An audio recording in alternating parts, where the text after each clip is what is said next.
नमस्कार। आज के इस नए एक्सप्लेनर में एक ऐसे विषय पर चर्चा करने वाले हैं जो सच में बेहद दिलचस्प और गहराई से भरा हुआ है।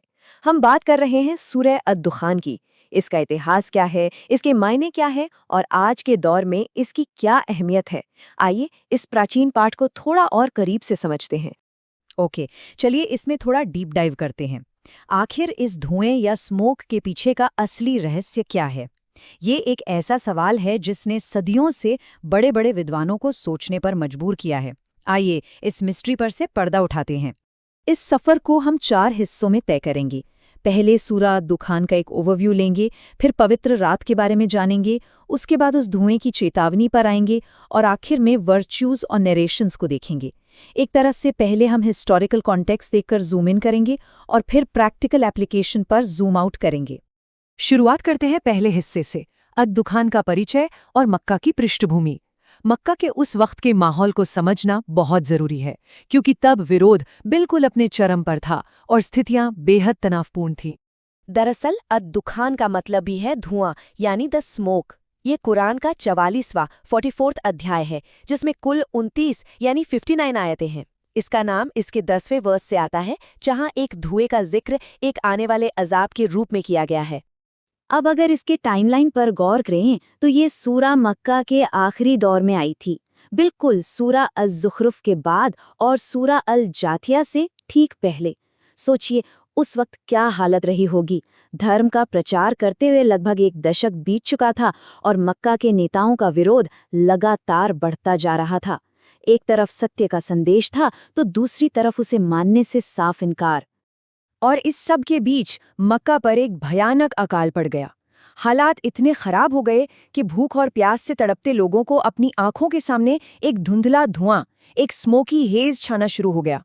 ये कोई मौसम का बदलाव नहीं था, बल्कि उनकी बेहद कमजोर शारीरिक हालत के कारण एक तरह का हेलुसिनेशन था। ये धुआं उनकी तकलीफों का एक जीता जागता प्रतीक बन गया। चलिए आगे बढ़ते हैं और देखते हैं ये आगे कैसे जुड़ता है हमारे दूसरे हिस्से से, पवित्र रात और कुरान का अवतरण। देखते हैं कि क्लासिकल कमेंट्री इन आयतों को कैसे समझाती है। इन आयतों की सही गहराई तक पहुंचने के लिए हम तफसीर इब्ने कथीर का हवाला लेंगे। ये एक बेहद प्रामाणिक और क्लासिक कमेंट्री है जिसे प्राचीन काल से इन शब्दों को समझने के लिए सबसे बेहतरीन लेंस माना जाता है। ये किताब ऑथेंटिक हदीस और कथाओं के जरिए हर वर्स का बहुत ही गहरा विश्लेषण करती है। तो शुरुआत होती है इन रहस्यमयी अक्षरों से, हामीम। कुरान के कई अध्याय इन्हीं रहस्यमयी अक्षरों से शुरू होते हैं। ये अक्षर शुरुआत में ही ध्यान आकर्षित कर लेते हैं, मानो कह रहे हों कि इन शब्दों पर रुककर थोड़ा गहन चिंतन करने की जरूरत है। उसके तुरंत बाद तीसरी आयत घोषणा करती है, हमने इसे एक बरकत वाली रात में उतारा। ये सीधे तौर पर लैलतुल कद्र यानी नाइट ऑफ डिक्री की तरफ इशारा करता है, जो रमज़ान के महीने में आती है। ये उस पवित्र समय की बात है जब यह पैगाम मानवता की भलाई के लिए नाजिल हुआ था। लेकिन इस रात में ऐसा क्या खास है? अगली आयत इसे बहुत खूबसूरती से समझाती है। उस रात हर हिकमत वाले काम का फैसला किया जाता है। तफसीर इब्ने कसीर बताते हैं कि इस हकीम या हिकमत वाले फैसले का मतलब है कि आने वाले पूरे साल के लिए हर इंसान की उम्र, उसकी रोजी रोटी और बाकी सभी बड़े मामलों का निर्धारण उसी रात हो जाता है। और ध्यान दीजिए, एक बार जो तय हो गया उसे बदला नहीं जा सकता। अब आते हैं अपने तीसरे और सबसे रहस्यमयी हिस्से पर, धुएं की चेतावनी। आखिर ये धुआं क्या है? क्या ये कोई बीता हुआ अकाल था या फिर आने वाले भविष्य की कोई प्रोफेसी? पहले इस वर्ष पर ध्यान दीजिए, तो इंतजार करो उस दिन का जब आकाश एक स्पष्ट धुआं लाएगा। अब जो सबसे दिलचस्प बात यहाँ सामने आती है वो ये है कि यहाँ आकर विद्वानों की राय दो अलग-अलग दिशाओं में चली जाती है। आइए बिना किसी पक्षपात के इन दोनों ही व्यूज को थोड़ा समझने की कोशिश करते हैं। तो दो विचारधाराएं हैं। एक तरफ इब्न मसूद का मानना था कि ये एक ऐतिहासिक घटना थी, वही भयानक अकाल जहां भूखे लोगों को आसमान में धुआं दिखता था।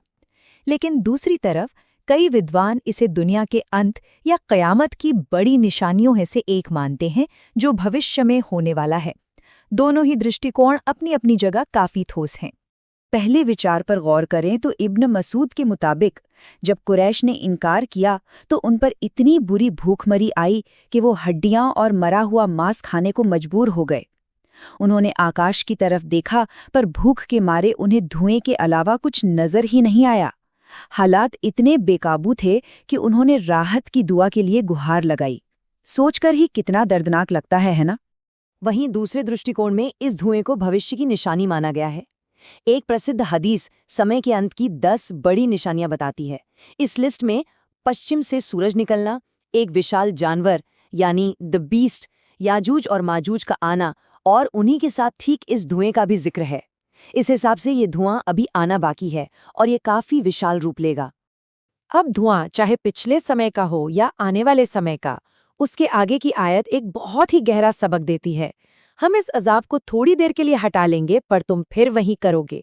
और इतिहास गवाह है कि बिल्कुल ऐसा ही हुआ।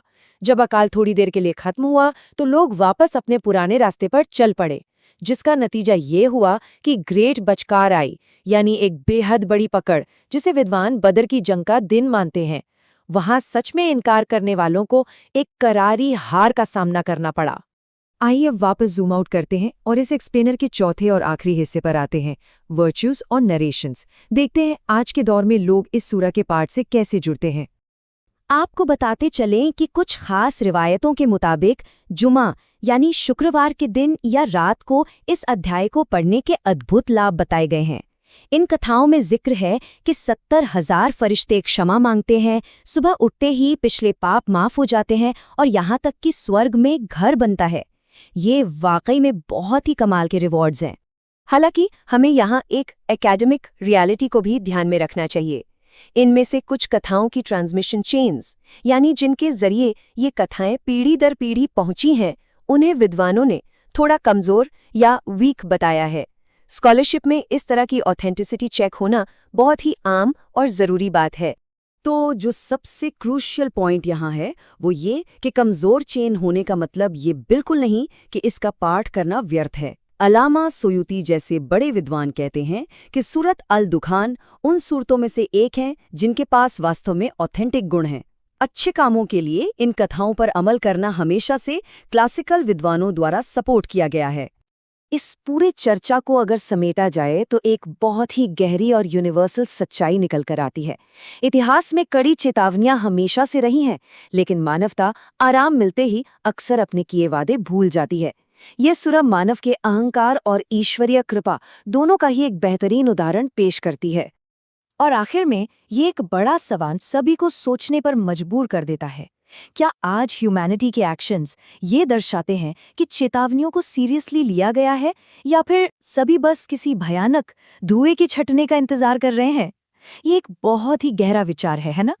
इस एक्सप्लेनर के सफर में हमारे साथ जुड़े रहने के लिए बहुत बहुत